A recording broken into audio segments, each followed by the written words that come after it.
ओम नमः सिद्धेभ्यः। ओम नमः सिद्धेभ्यः। ओम नमः सिद्धेभ्यः। मंगलमय मंगलकरण वीतराग विज्ञान नमो तार जाते वै अरहंतादि महान करे मंगल करे हो महा ग्रंथ करन के काज जाते मिले समाज सब पावे निज पद राज। इस भव तरु का मूल जानऊ मिथ्या भाव ताको कर निर्मूल अब करिए मोक्ष पाव। मोक्ष मार्ग प्रकाशक सातवां अधिकार गुरु भक्ति का अन्यथा स्वरूप। अब गुरु भक्ति उसके कैसे होती है सो कहते हैं।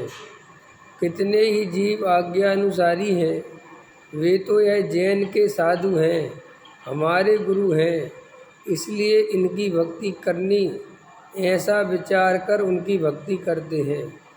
और कितने ही जीव परीक्षा भी करते हैं, वहाँ यह मुनि दया पालते हैं, सील पालते हैं, धन आदि नहीं रखते, उपवास आदि तब करते हैं, क्षुधा आदि परिसय सहते हैं, किसी से क्रोध आदि नहीं करते, उपदेश देकर औरों को धर्म में लगाते हैं, इत्यादि गुणों का विचार कर उनमें भक्ति भाव करते हैं।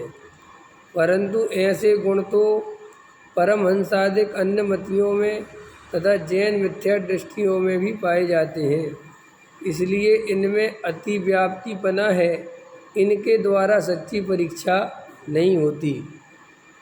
देखो क्या कहते गुरु भक्ति का अन्यथा स्वरूप।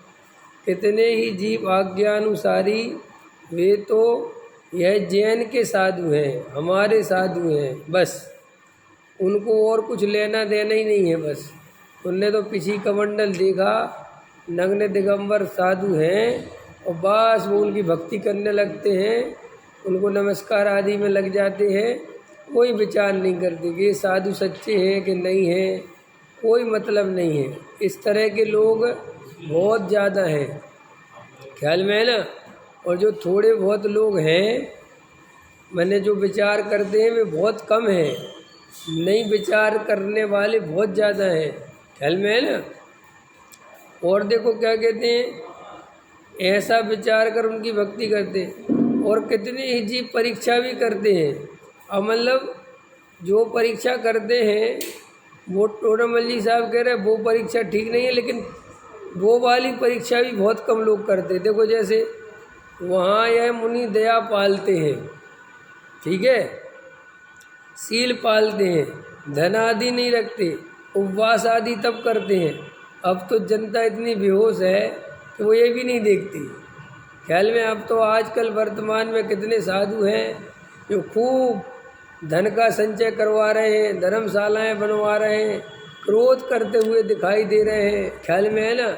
बिल्कुल आचरण से भ्रष्ट हैं, बाहरी क्रोध आदि करते हुए दिखाई दे रहे हैं, विरोध करते हुए दिखाई दे रहे हैं, निंदा करते हुए दिखाई दे रहे हैं, दूसरों को गाली तक देते हुए दिखाई दे रहे हैं, ख्याल में है ना। ऐसे साधुओं को भी जनता मानती रहती है ना। ये तो अभी टोडामल साहब कह रहे हैं कि इस तरीके की परीक्षा भी ऊपर ऊपर से कर लेते हो तो भी परीक्षा ठीक नहीं है। लेकिन अभी तो टोडामल साहब को क्या बताएं, अब आज की पब्लिक तो ऊपर की भी परीक्षा करने तैयार नहीं है। पहले के तो लोग कम से कम ये चीज़ें देखते ही होंगे, अब तो ये भी नहीं देखते, कोई मतलब ही नहीं, बस मुनि है वो, है ना। और जो मन आता है वो बोल रहे हैं, चाहे जो कर रहे हैं, नहीं समझे, कोई क्रिया का विवेक नहीं, कोई आचरण कुछ भी नहीं, खुद ही जाके बनवा रहे, वो देख रहे हैं सही बन रहा नहीं बन रहा, बिल्कुल लौकिक गृहस्थों जैसे अपने जीवन को खपा के रखते हैं। जो उनको नमस्कार नहीं करे उस पर क्रोध करते हैं, जो उनके पास नहीं जाए उनका विरोध करते हैं, ख्याल में है ना, शास्त्रों को निकलवा देते हैं, निकालो ये सब शास्त्रों को। ऐसे क्रोध आदि रूप परिणमित करते हुए गुरुओं को भी गुरु मानते, ये ऐसे गुरु गुरु नहीं है, ख्याल में है ना। क्योंकि मुनिराज तो जगत से राग देश करते ही नहीं। अरे मुनिराज तो कैसे हैं, जैन साधु कैसे होते हैं, कैसे है सच्चे गुरु का स्वरूप, कि सुनो, जैन साधु अपनी निंदा के लिए तो छोड़ो, हमें कोई नमस्कार नहीं करता इसलिए विरोध तो छोड़ो, जैन साधु की कोई गर्दन काट दे तो अभी जिस पे क्रोध ना आए, ऐसा जैन साधु का और पुराण भरे पड़े हुए, इसके लिए कोई हमें और आपको कोई अलग से तर्क वितर्क करने की जरूरत नहीं है। सारे पुराण, जैन पुराण मुनि राजों पर आए उपसर्गों की कहानियाँ ही तो हैं, और इतने उपसर्ग आए हैं। यशोधर मुनिराज वो सांप डाल गया सैनिक, ख्याल में है ना, तो क्रोध नहीं आया, और आगे फिर उसकी पत्नी ने वो दूर किया, ख्याल में, तो भी दोनों को एक सा आशीर्वाद, एक सा भाव, कोई राग देश नहीं। अब आज के तो श्रावक सर्प तो नहीं डाल रहे हैं, आज किसी साधु पे अपन सर्प डालने तो नहीं डाल रहे, तो भी अपना विरोध कर रहे, तो भी गालियां देते फिर रहे, तो भी कह रहे इनके शास्त्र हटाओ, ख्याल में है ना। और मैं तो सुनता रहता हूँ क्या क्या बातें आती रहती हैं। अब आजकल फिर वापस चल रहा है, समझ में आया ना, है समय सार नहीं पढ़ना चाहिए, ख्याल में है ना। आत्मा की बातें करने के पहले अपने को परिवर्तित तो करो। अरे भाई, परिवर्तन के भी क्या अर्थ है ये नहीं समझाता कोई आदमी, कोई मुनि कह देता अरे समय सार तो पढ़ते, मुनि क्यों नहीं बन जाते, ख्याल में है ना। तो मुनि बनना और समय सार पढ़ना कोई एक बात थोड़ी है कि कोई समय सार पढ़ेगा वो मुनि बन जाएगा, ख्याल में है ना। मुनि बनना एक अलग चीज़ है, और सामान्य श्रावक जो मोक्षु हैं वे गृहस्थ हैं, वे कोई मुनि तो नहीं है। और तुम उनके आचरण की तुलना एक मुनिराज के आचरण से करोगे तो कैसे संभव है। हाँ, तुम्हें उनके आचरण की तुलना गृहस्थों से करना है जो तुम्हारे भगत हैं, जो तुम्हें आहार देते हैं, समझो, उनसे करो। फिर देखो अगर 19 साबित हो जाए तो बताना कि भ्रष्ट हैं, ख्याल में है ना। जो सच्चा मोक्षु होगा वो तुमसे कई गुना बढ़िया आचरण तुम्हारे गृहस्थों से। लेकिन अब तुम कपड़े उतारने को ही आचरण समझते हो, नग्न दिगंबर हो तो जाने, तो तुम्हारा समय सार पढ़ना काम का है। तो भैया जैन धर्म की रीत ऐसी नहीं है। जैन धर्म सम्यक दर्शन पूर्वक चलता है। सम्यक दर्शन ज्ञान चरित्राणी मोक्ष मार्ग है। और खाली प्रवचन करने से कुछ नहीं होता, स्वाध्याय करने से कुछ होने का अर्थ तो समझा दो, कुछ होने का मतलब क्या ये भी तो बता दो। ये नहीं बताते, बस अपने अपना डायलॉग डिलीवरी हो जाती है, कुछ नहीं होता ये करने। अरे भाई, तो क्या क्या चाहते हो, सबको साधु बना लें, ख्याल में वो खबर नहीं। तो साधु ऐसे नहीं होते कि वे किसी को गाली दें, किसी की निंदा करें, धर्मशालाएं बनवाएं, मंदिर बनवाते फिरें, समाज की व्यवस्था देखते फिरें।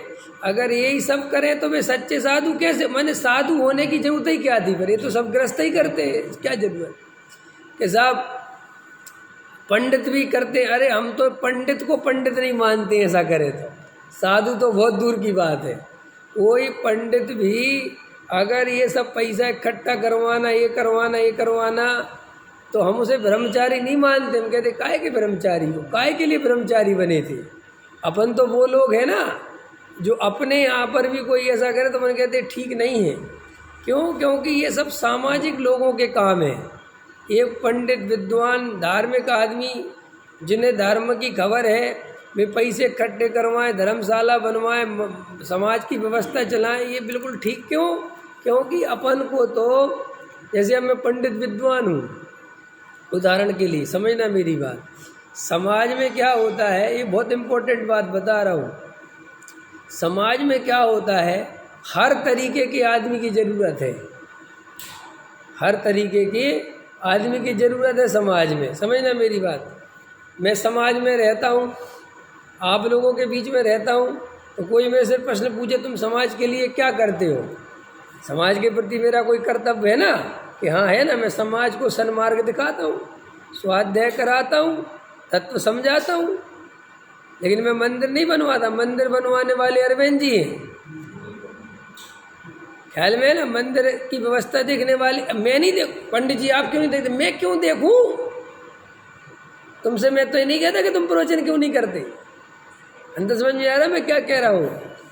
तो भैया अगर हम शास्त्रीय विद्वान हैं, हमने शास्त्र पढ़े हैं, तो हमारा काम है आत्मा समझाना, धर्म समझाना।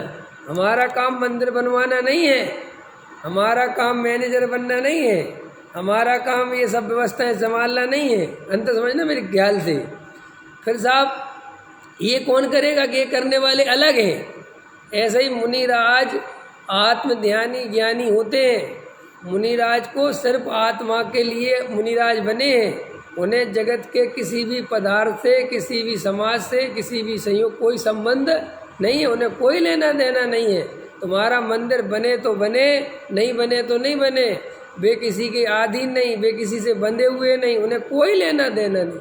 अब आजकल वर्तमान में कितने साधु हैं अपन देखते हैं, 1 घंटे का प्रवचन करते हैं और एक कोई आत्मा की बात नहीं करते। इसकी निंदा, उसकी बुराई और ये और वो, और अपन पैसे इकट्ठे करो, अपन को यहाँ बड़ा मंदिर बनाना है और बड़ा बनाना है, इस काम में लगे रहते हैं अधिकतर। सबकी तो मैं नहीं कहता। तो ऐसे साधु सच्चे साधु कैसे हो सकते हैं। अरे साधु तो सच्चा वही है जो आत्मा की चर्चा करे, जो सांसारिक कोई चर्चा ही नहीं करे, और जो तंत्र मंत्र बताता फिरे, तुम्हारे घर में लक्ष्मी जी कैसे आएगी, तुम्हारे घर में पुत्र कैसे होगा, गंडा ताबीज बंटवाता फिरे और मंत्र तंत्र मणि विद्या समझाता फिरे, वो साधु जैन धर्म के हिसाब से हो ही नहीं सकता। क्यों? क्योंकि जैन धर्म का साधु तो आत्मज्ञानी, नहीं समझे, और आत्मा की चर्चा करने वाला, शुद्ध चर्या करने वाला, और बिल्कुल जगत से जिसका मोह भंग हो गया है, जिसे जगत से कोई लेना देना नहीं है, ना किसी के सुधारने के पीछे पड़ता है, ना किसी की निंदा के पीछे पड़ता है, ना किसी की प्रशंसा के पीछे पड़ता है, ना धर्मशाला बनवाता है, ना मंदिर बनवाता है। इन सब चीज़ों से मोह तोड़ दिया तभी तो साधु है। और इन सब में मोह रखे तो काय का साधु है। समाज की चिंता करता फिर काय का साधु है। नहीं साहब, समाज तो अपना है, काय का अपना। जहाँ दे अपनी नहीं, तभी तो साधु बने। दे बात समझ के तो फिर समाज की चिंता कर रहे हो तो कैसे साधु हो तुम। लेकिन आम पब्लिक इतनी बात नहीं समझती। वो तो क्या करती है कि बस हमारे साधु हैं, और ये अपने साथ नहीं है। चाहे हिंदू हो, चाहे मुसलमान हो, चाहे गुरु हो, चाहे नानक, सब हो, समझ आए, सब अपने अपने साधुओं को पूजने लगते हैं। वो ये विचार करे बिना कि ये साधु सच्चे हैं कि नहीं। श्वेतांबर साधु को पूज रहा है, वो दिगंबर के पास नहीं जाता। दिगंबर साधु को पूज रहा है, वो श्वेतांबर के उनसे पूछो तुम क्यों पूज रहे। हमारे साधु हैं जी, नहीं समझे। दिगंबर से पूछो तुम्हारे साधु नग्न क्यों होते हैं। हमारे साधु नग्न होते हैं, हमारे ऐसे ही चलता है। नग्नता का क्या मतलब है कि साहब इनको कोई राग देश नहीं है। ये पढ़ाते ना, उनसे पूछो कि तुम्हारे साधु नग्न क्यों हैं, तो कहते हमारे साधु ने संसार के सारे राग देश छोड़ दिए। मुझे पैसा इकट्ठा कराते फिर रहे, धर्मशाला बनवाते फिर रहे, तुम तो कह रहे राग देश छोड़ दिए हैं। दूसरे की निंदा करते फिर रहे, शास्त्रों को फिकवाते फिर रहे हैं, समाज को बरगलाते फिर रहे हैं, एक दूसरे का शत्रु बनाने में लगे हैं। तुम तो कहते राग देश छोड़ दिए। ये कैसे राग देश छोड़ दिए।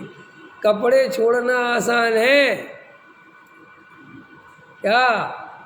कपड़े छोड़ना बहुत आसान है, राग देश छोड़ना बहुत कठिन है। बिना आत्मा के आश्रय के राग देश नहीं छोड़े जा सकते। और पंडितों की निंदा करते हो, करो, पंडितों के आचरण की निंदा करते हो, करो, लेकिन पंडितों के आचरण से और नहीं आचरण से कुछ ज़्यादा फर्क इसलिए नहीं पड़ता कि पंडित देव शास्त्र गुरु में नहीं आते। क्या कहा मैंने? कोई भी पंडित देव शास्त्र गुरु में नहीं आता, चाहे वो कितना ही बड़ा पंडित हो, कितना ही बड़ा विद्वान हो, उसको नमोस्तु नहीं करता समाज। समझ में आया? उसके साथ मुनिराज वाला व्यवहार नहीं करा जा सकता, चाहे कुछ भी हो। तो वो उसके आचरण की इतनी कीमत नहीं है। लेकिन तुम्हारे साथ नमोस्तु का व्यवहार है, तुम नग्न दिगंबर साधु हो, तुम्हारा एक एक कदम बहुत कीमती है। तुम्हारा जरा सा भी आचरण पूरे जैन धर्म को बदनाम करेगा, क्योंकि देव शास्त्र गुरु ना। और जब बात आती है पूजने की तो हम पंच परमेष्टि में शामिल हैं। जब पूजने की बात आती है तो काय में शामिल हो जाते हैं? पंच परमेष्टि। और जब आचरण की बात आती है तो पंचम काल है।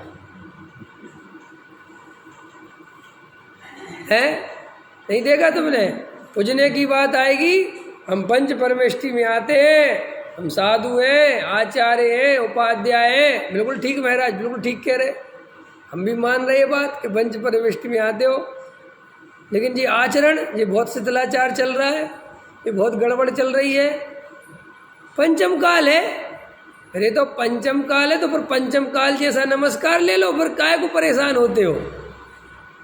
तो नमस्कार चाहिए चौथे काल का और आचरण करेंगे पंचम काल का। ऐसे कैसे हो सकता है? थोड़ा नमस्कार में भी बदलाव कर लेते हैं ना। नमोस्तु की जगह अब जय जिनेन्द्र में काम चला लो, वो तो बिल्कुल नहीं चलेगा। फिर तो एकदम क्रोधित हो जाएंगे, फिर तो लड़ाई झगड़ा होगा।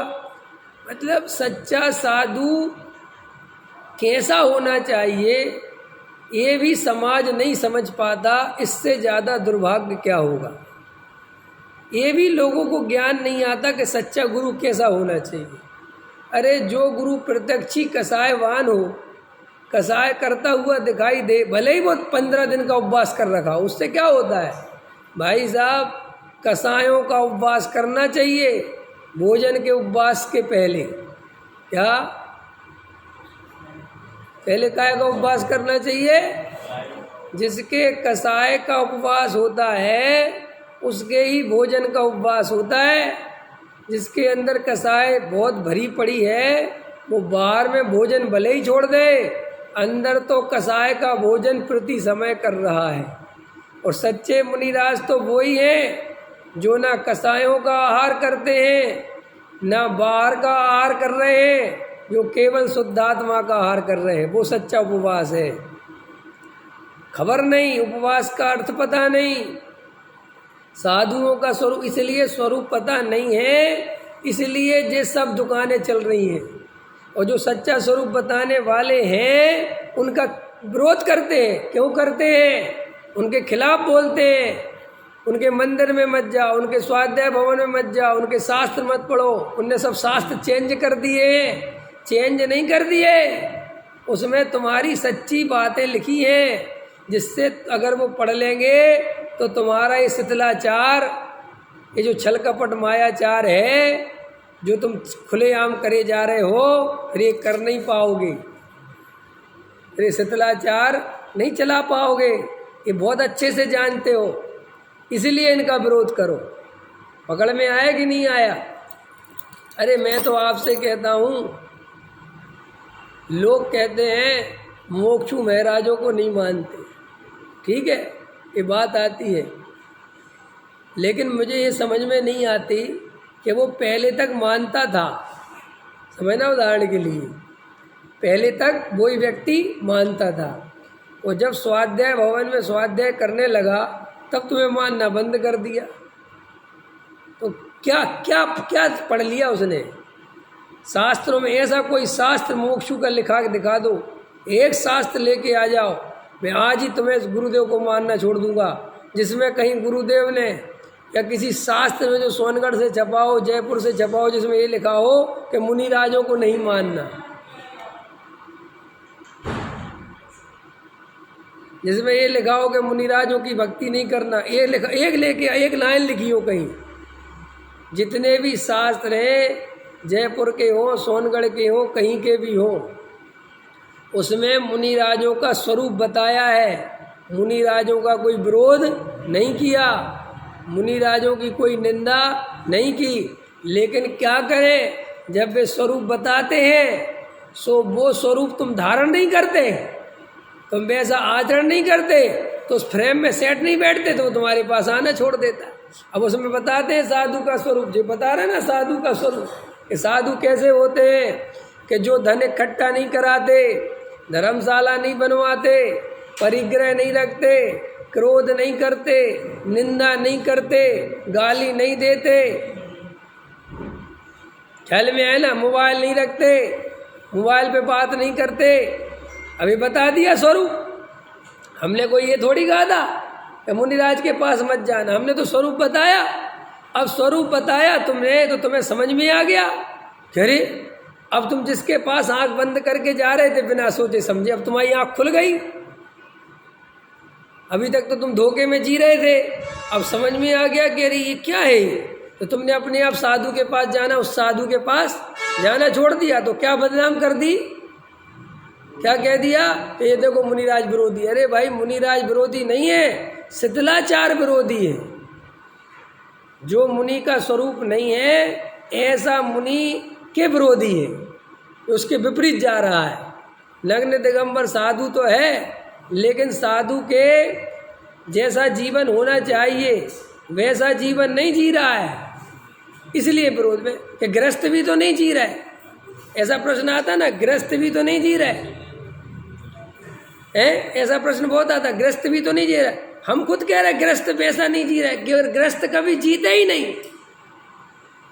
क्या कहा, गृहस्थ आज की बात नहीं है, चौथे काल के भी गृहस्थ कोई ऐसे नहीं थे जैसे तुम सोच रहे हो कि बहुत सुधरे हुए थे। कि क्या उदाहरण है तुम्हारे लिए, उठा के पढ़ो पुराण, पता चल जाएगा।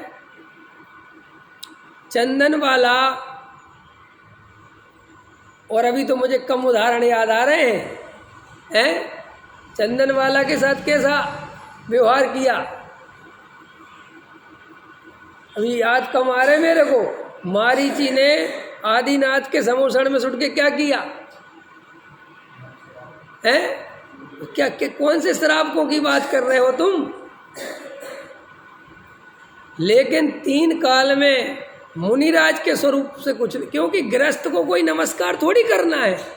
गृहस्थ देखो, गृहस्थ कैसा होता है, गृहस्थ है, मान के चलो मैं गृहस्थ हूँ, मैं अगर शराब पीने लगूँ तो तुम्हारा क्या मतलब है, तुम्हें क्या दिक्कत है भाई, तू जान तेरा का, क्योंकि तुम्हें मुझे तो नमस्कार करना नहीं, मुझसे तो कोई।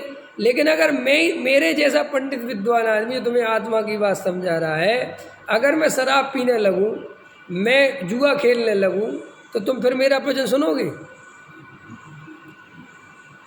नहीं सुनो। क्यों नहीं सुनोगे? इसलिए नहीं सुनोगे कि इस आदमी के पास कुछ है ही नहीं, खुद ही शराब पी रहा है, इसका क्या सुनना। समझना मेरी बात, ध्यान से समझना। ऐसे ही कोई मुनिराज, जब मुनि जैसा जीवन है ही नहीं, जब वे आत्मा की चर्चा ही नहीं करते, सच्चे देव साधुगुरु का स्वरूप नहीं बताते, वे खुद ही मंत्र तंत्र में उलझाने में लगे हुए हैं, वे खुद ही घृत में त्याग का सेवन कराने में लगे हुए हैं। वे कह रहे गंदों तक लगा लो तुम्हारे सारे कष्ट मिट जाएंगे, बड़े बाबा तुम्हारे सब दुख हर लेंगे। तो भैया फिर हम ऐसे साधु के पास जाके करें क्या? अरे साधु तो ऐसा चाहिए जो हमारे मिथ्यात्व का नाश करा दे, हमारी उल्टी मान्यता मिटा दे। ये जो हम गृहीत मिथ्यात्व का सेवन करने में लगे हैं वो मिटवा दे। कह रहे भगवान कोई अच्छा बुरा करने वाला नहीं है, साधु तो ऐसा चाहिए। और जो साधु खुद ही मंदिर धर्मशालाओं में उलझा पड़ा हुआ है, धन इकट्ठा कराने में लगा, घंटों बैठा है, इनसे पैसा लो, ये आगे बड़े सेठ, इनसे पैसे इकट्ठा कराओ, ऐसे अभी जाके देखो तो लोग कहते हैं कि तुम गए हो, गए। अब आजकल तो जाने की भी जरूरत नहीं है, क्यों कि वो सब आ रहा है ना, वो टीवी पे यहीं से दिख जाता है। अब वहाँ जाके, पहले तो चलो ये बात थी कि अब जाके देखने के तभी पता चलेगा, अब तो हर चीज़ टीवी पे आ रही है, कौन साधु क्या कर रहा है, कौन पंडित क्या कर रहा है, सब दिख रहा है। अब भैया और एक बात तो है, ये बात तो पक्की है, जो जो स्वाध्याय करेंगे जो जो पढ़ेंगे लिखेंगे वे जागृत हो जाएंगे, और जागृत होंगे तो वे फिर तुम्हारे गलत कामों में साथ नहीं देंगे, और साथ नहीं देंगे तो तुम उनको विरोधी कहोगे। यही होता है कि नहीं होता? दुनिया में भी यही होता है। गवर्नमेंट भी, आपको पता है, ये बड़े बड़े नेता साक्षर बनाना नहीं चाहते, दुनिया को ज़्यादा साक्षरता देना नहीं चाहते, पढ़ाना लिखाना नहीं चाहते, क्योंकि इनको ये पता है कि ये ज़्यादा पढ़ लिख गए तो फिर ये हम जैसे गवारों को नेता नहीं बनाएंगे। अंतर समझ में आया? पकड़ में आया कि नहीं आया? क्योंकि पढ़ते ही लिखते पता है कि अब कुछ नहीं हो सकता। अब ऐसे ही अपने को भी सच्चे धर्म को मानने वाले, समझने वाले, उनका विरोध होगा, क्योंकि वो जो नकली धर्म चला रहे हैं उनको पता रहता है कि ये लोग जितने ज़्यादा फैलेंगे, जितने ज़्यादा इनका तत्व फैलेगा, ये उतनी ज़्यादा हमारी दुकान बंद होती चली जाए। पकड़ में आ गया? इसलिए सच्चे साधु का स्वरूप बताया। कोई साधु का विरोध नहीं करते, सच्चे साधु का स्वरूप बताते हैं, और खुली किताब है बिल्कुल। कोई ऐसा नहीं कि चोरी चुप के बता रहे, नहीं समझे, खुला बिल्कुल भैया ऐसा स्वरूप है। और तुम कोई बात नहीं, रत्नकांड श्राव का 4 है ना, उसमें पढ़ लो। वहाँ जो भी शास्त्रों में जहाँ भी गुरुओं का स्वरूप जैन धर्म में लिखा है, पढ़ लो कैसे होते हैं गुरु। चलो हमारे यहाँ का छपा हुआ मत पढ़ो, जहाँ का छपा हो ना वहाँ का पढ़ो। पढ़ो तो, पढ़ते ही तो नहीं, यही तो प्रॉब्लम है। पढ़ोगे तो एक बार, ये सब खेल दृष्टि के होते हैं, दृष्टि नहीं है ना। आप जिस चीज़ के विरोध में खड़े हो जाते हो बिना सोचे समझे, एक तो होता है सोच समझ के, समझ गए भैया अब दूर हो। विरोध में और दूर हटने में अंतर है, समझ में आ रहा? विरोध में और दूर हटने में अंतर है। मुमुक्षु हटते हैं, विरोध नहीं करते। क्या कहा मैंने? मुमुक्षु कभी भी किसी का विरोध नहीं करते, किसी से लड़ाई झगड़ा नहीं करते। क्यों नहीं करते?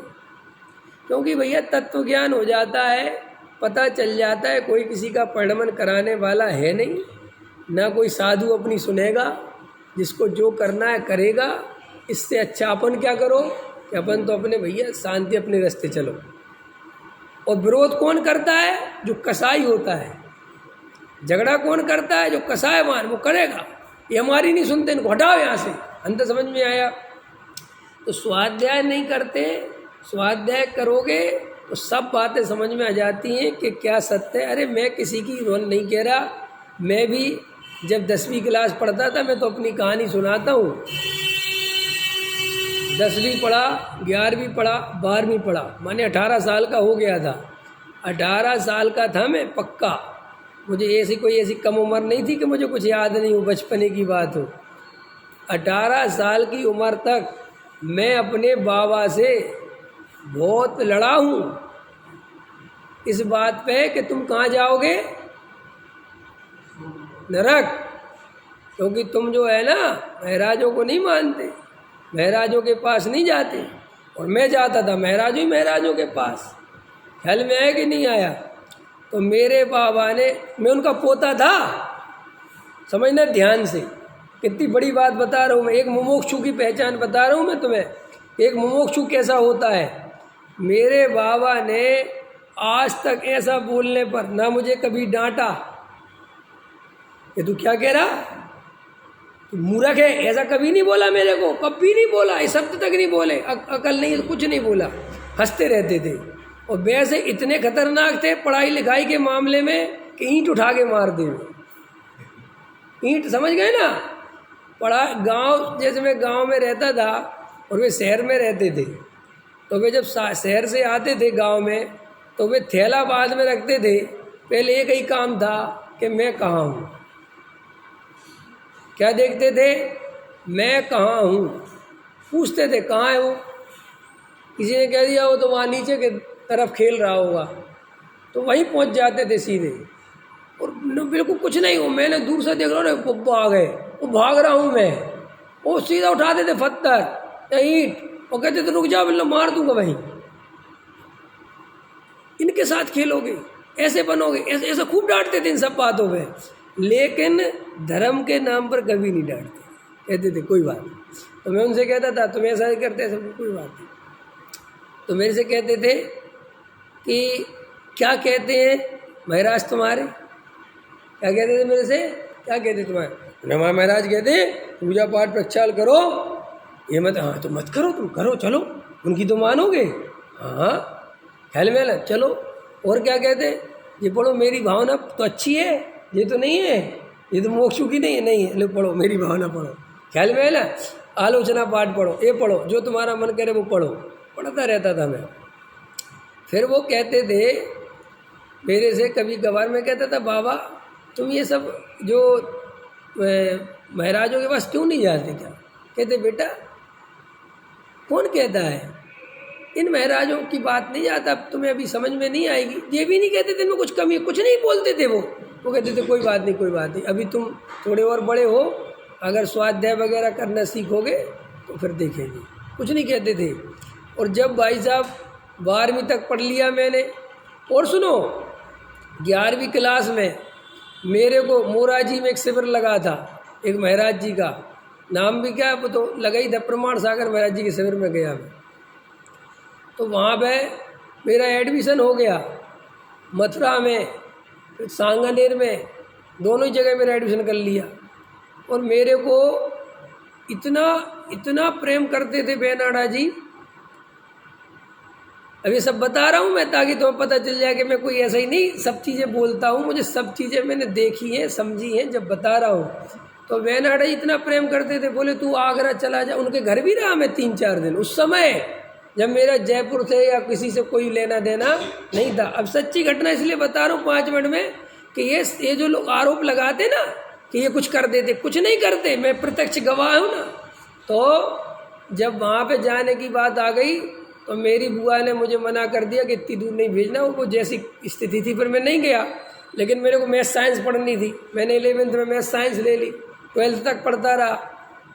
12th पढ़ने के बाद मैं वापस गांव आया छुट्टियों में, तो बाबा आए, तो बाबा मेरे से कहने लगे, मुझे आज भी ध्यान है वो दृश्य, कहने लगे कि तुम जयपुर जाओगे घूमने के लिए। क्या कहने लगे, जयपुर जाओगे घूमने के लिए। मैंने कहा घूमने के लिए, क्या बात, कह रहे हमारे मित्र जा रहे हैं, वहाँ 18 दिन का शिविर है, तुम्हें कुछ लेना देना नहीं है, तुम तो बढ़िया घूमना। और मेरे को 3000 रुपये दे दिए ख्याल में। अब वो एकदम नई उम्र थी, 18 साल की, अरे घूमने का बहुत शौक, और ठीक पहुँच गए। आज भी बता रहा हूँ बस से एक घटना। और वहाँ पे जाके वो जयपुर में पहुँचा स्मारक में, ना मुझे स्मारक का कोई पता था ना परिचय था, कुछ मुझे आज तक बाबा ने बताया भी नहीं कुछ, क्योंकि मैं चिढ़ता था ना सोनगढ़ियों से, ख्याल में है ना। तो उन्होंने कुछ कहा ठीक है भैया। वहाँ पर मैंने बैग रखा, एक जगह सब लड़के रुके थे, वहाँ पर रुक गया, और 3-4 दोस्त बने हम 2 दिन के अंदर, समझे। वो सचिन है जो चेतन धाम में गढ़ी में, गढ़ी का, वो एक भरत डूंगरपुर, एक अजय डूंगरपुर, 4 लड़के बन गए। और जयपुर जाके मैंने 5-6 दिन में इतना घूमा, सुबह से शाम, सुबह से शाम, सुबह से शाम, मैंने समझ लो जयपुर तभी घूमा था, उसके बाद घूमा ही नहीं, इतना घूम लिया, ख्याल में है ना। और जब सारे पैसे ख़त्म होने पे आ गए, 500-700 रुपये बचे, तब लगा कि इतना तो किराया लग जाएगा, अब रहने दो, ख्याल में, तो रुक गए। तो ये मैं वहाँ पे प्रवचन हाल में प्रवचन चलते थे, तो मैं अंदर नहीं बैठता था, क्योंकि ये मुझे समझ में आ गया था कि किनकी धर्मशाला है ख्याल में है ना, ये तो सोनगढ़ियों की धर्मशाला है, ये इनके चक्कर में नहीं फंसना, मैं सच बता रहा हूँ तुम्हें। और फिर उसके बाद ऐसे करते करते मैं घूमता रहता। तो एक दिन क्या हुआ, मैं बाहर घूम रहा था, सुबह 9 बजे डॉक्टर साहब का प्रवचन चल रहा था, मैं स्वयं भगवान हूँ, और मैं बाहर घूम रहा था। तो पीयूष जी बोले, ए भैया तुम इधर आओ, तुम कहाँ से आए, तुम जब देखो घूमते रहते हो, अंदर क्यों नहीं बैठते। अब मैं क्या कहता, मैंने कहा ठीक है बैठ जा। बोले बैठो, अंदर बैठो, यहाँ सब विद्यार्थी अंदर बैठते, सब लड़के, तुम अंदर क्यों नहीं बैठते। अपन भैया चुपचाप। तो अंदर जाते जाते मन में सोचने लगा कि ठीक है बैठ जाते, क्या कर लेंगे, सुनाएंगे जो सुन लेंगे, क्या हो रहा। कौन सा मैं जबरदस्ती वो हो जाऊँगा या कुछ जादू टोना कर देंगे, जाके बैठ गया। अब मैं आपको वो घटना बताना चाहता हूँ कि जीवन कैसे परिवर्तित होता है, मुमुक्षु कैसे बनता है आदमी। ये दुनिया में चर्चा चलती ना मुमुक्षु मोक्षु, ये मुमुक्षु है क्या चीज़? ये कोई आसमान से नहीं टपक रहे हैं। ये मुमुक्षु बनते कैसे हैं? ये 50,000 से 5 लाख हो कैसे गए? ये कोई पैदा करके नहीं हो गए, कोई मुझे किसी मुमुक्षु ने पैदा नहीं कर दिया। ये कैसे होते कि जब मैं वहाँ बैठा और जब मैंने वो प्रवचन सुना तो भैया अंदर ही अंदर मुझे ऐसा लगने लगा कि अरे तो एकदम ठीक बोल रहे हैं, सही बात बोल रहे हैं, एकदम बढ़िया बता रहे, यही सही है बात, बिल्कुल ठीक। पता नहीं क्या हो गए, अंदर ही अंदर ऐसा लगे जैसे कोई पूरा पहू की देश न याद आ रही हो। कि एक बात मुझे एकदम ख्याल में आती है, अरे ठीक कह रहे, बिल्कुल ठीक, बिल्कुल ठीक, एकदम सही, एकदम सही। और ऐसा करते करते पूरा प्रवचन हो गया। और प्रवचन होने के बाद मुझे ये भी नहीं पता था कि प्रवचन कौन कर रहा है, मैं पहचानता भी नहीं था डॉक्टर साहब को कभी मैंने ना कही। अब मैंने किसी से पूछा वहाँ क्या जो भैया प्रवचन कर रहे ये कौन है, तो बोले डॉक्टर हुकुमचंद भारल। अरे मेरे को ध्यान आया कि बाबा जो पुस्तकें पढ़ते हैं उन पर लिखा रहता है हुकुमचंद भारल। हमने कहा ये हुकुमचंद भारल ने? बोले हाँ। तो बाहर जाके फिर स्टॉल लगे रहते ना पुस्तकों के, तो फिर ऐसी अंदर जिज्ञासा हुई कि मैं वहाँ पर जो 5-6 दिन मेरे बचे होंगे, मैंने जैसे बालबोध भाग 1, 2, 3, बीतराग विज्ञान भाग 1, 2, 3, तत्व ज्ञान 1, 2, 3, 2-3 रात में सब पढ़ लिए थे।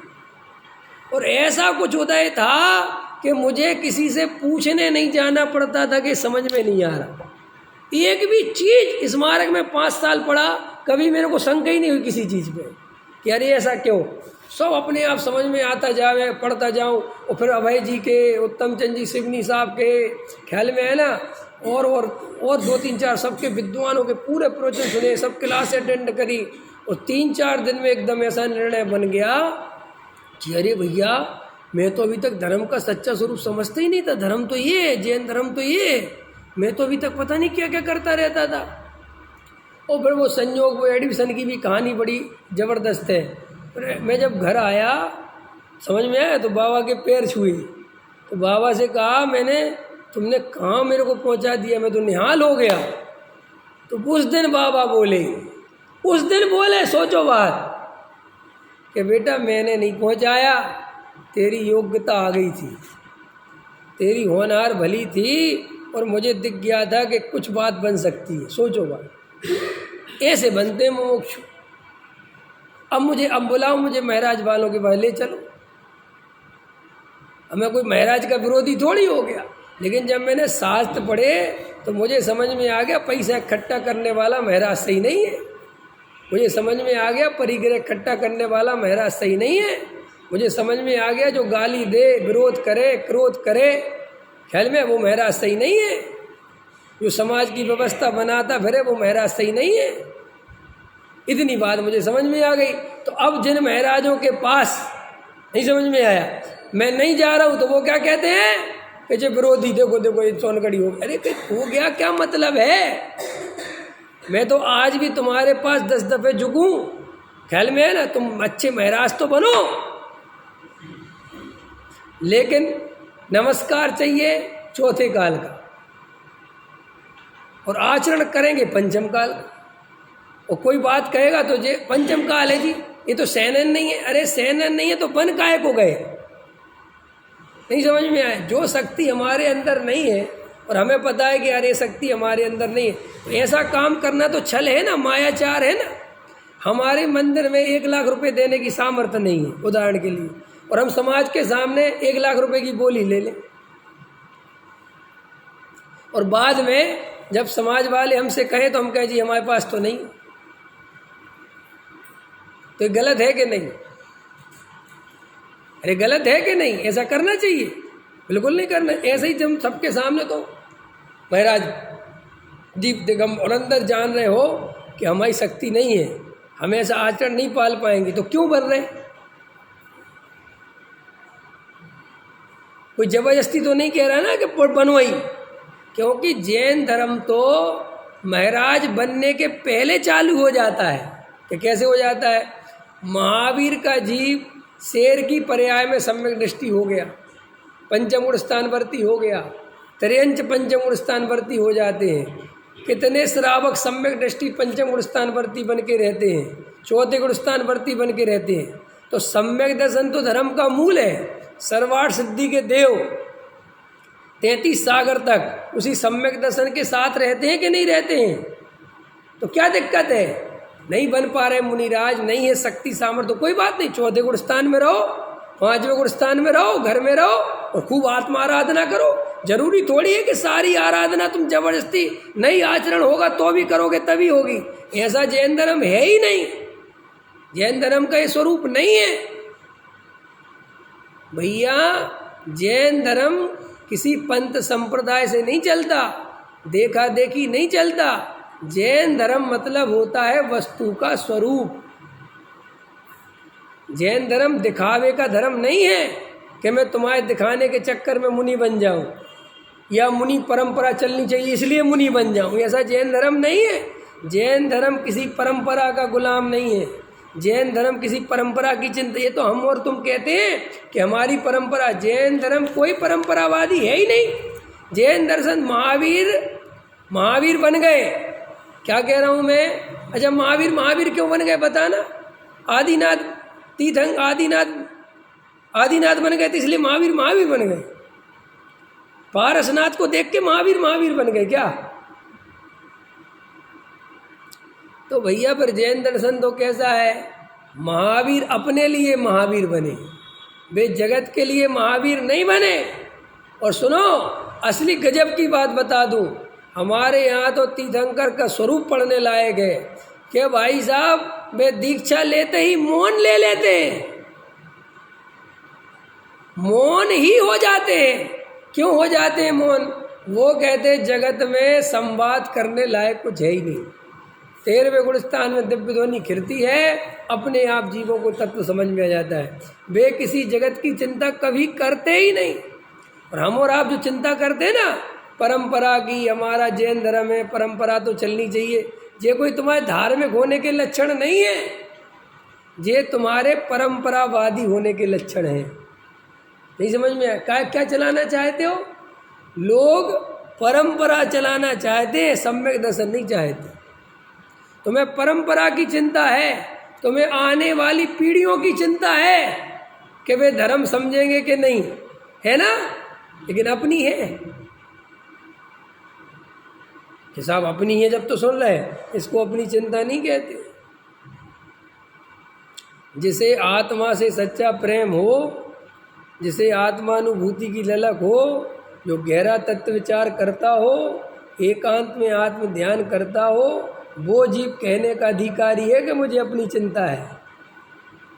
और जो जगत की चिंता ही में लगा हुआ है, चाहे भले ही उसे सारा जगत महाधर्मात्मा मानता हो, जैन धर्म उसे धर्मात्मा नहीं मानता।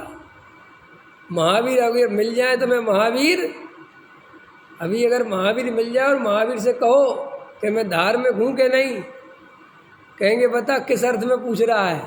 कि मैंने मंदिर बनवाए, मैंने बड़ी बड़ी पाठशाला चलवाई, मैंने बड़े बड़े शास्त्र लिखे, मैं समाज के लिए मुनि तक बन गया। ख्याल में आया ना कि सब परंपरा चलती रहे मुनि धर्म की। बताओ महावीर मैं धार्मिक हूँ कि नहीं? क्या कहेंगे महावीर? तुमसे ही पूछता हूँ। वो कहेंगे ऐसा धर्म तो मैंने कभी बताया ही नहीं। ऐसा कब कहा मैंने? धर्म तो अपने स्वरूप में रमने का नाम है, अपनी आत्मा का सच्चा श्रद्धान करने का नाम है, अनुभव करने का नाम है। वो करा कि नहीं करा कि वो बाद में करेंगे, तो जब करोगे तब धार्मिक होगे। उसके पहले तो मैं कुछ कहना नहीं चाहता। ख्याल में आया कि नहीं आया? इसलिए भैया सबसे पहले ये बात अच्छे से गहराई से समझ लो, जैन धर्म में कोई किसी की निंदा नहीं करता, कोई किसी को नीचे नहीं दिखाता और ना नीचे दिखाने का काम जैन धर्म का है। जैन धर्म तो वस्तु का स्वरूप बताता है, कोई साधु जबरदस्ती नहीं बनाता। जैन धर्म कोई साधु की निंदा नहीं करता। जैन धर्म क्या कह रहा हूँ, किसी साधु की निंदा नहीं करता। समझना मेरी बात। अपन कुदेवों की निंदा नहीं करते, कुगुरुओं की निंदा नहीं करते, अर्थ समझना गहरा। अपन कुशास्त्र की निंदा नहीं करते, अपन तो सिर्फ सच्चे देव शास्त्र गुरु का स्वरूप समझाते हैं, तो वे अपने आप को देव कुशास्त्र सिद्ध हो जाते हैं। जैसे टोडामल जी साहब ने लिखा, हम कभी शराब बेचने वाले की निंदा नहीं करते, हम तो केवल शराब के दोष बताते हैं। अब इसमें शराब बेचने वाले को बुरा लगता है तो हम क्या कर सकते। ऐसे हमें कोई महाराजों से भैया कोई लेना देना नहीं है। जिस महाराज को जो समझ में आए करो, उनकी मौज, उनकी ज़िंदगी, उनका जीवन, वे जाने। मैं कौन होता हूँ किसी के कुछ। मैं तो तुमने मेरे से प्रश्न पूछा कि सच्चा गुरु कौन होता है, तो मेरा फर्ज है तुम्हें बताना कि सच्चा गुरु ये होता है। अब वैसा सच्चा गुरु मिल जाए तो ठीक, और साहब नहीं मिल रहा तो कोई बात नहीं, क्या कर सकते। ये बात टोडामल जी साहब ने लिखा है कि अगर हंस का भाव हो जाए तो कौओं को हंस मान के नहीं पूजा जा सकता। गलत को तो गलत करना ही पड़ेगा ना, गलत को गलत करना पड़ेगा कि नहीं करना पड़ेगा। माने गलत को गलत करना पड़ेगा, माने गलत के पास जाना छोड़ना पड़ेगा, क्योंकि गलत के पास सही पुरुष भी जाते रहेंगे तो फिर गलत सुधरने का काम ही खत्म हो जाएगा। फिर कौन सुधारेगा। अगर इस दुनिया में सारे ईमानदार बेईमानों से मिल जाएंगे, क्या कहा मैंने, अगर ईमानदार बेईमानों से मिल जाएंगे तो ईमानदारी हमेशा के लिए खत्म हो जाएगी। भाई साहब, आपको पता नहीं है ये मुमुक्षु है तो बहुत कुछ शिथिलाचार रुका हुआ है। अगर ये मुमुक्षु ना हो तो और कई गुना शिथिलाचार बढ़ जाता, क्योंकि फिर कोई दोगने टेकने वाला है ही नहीं।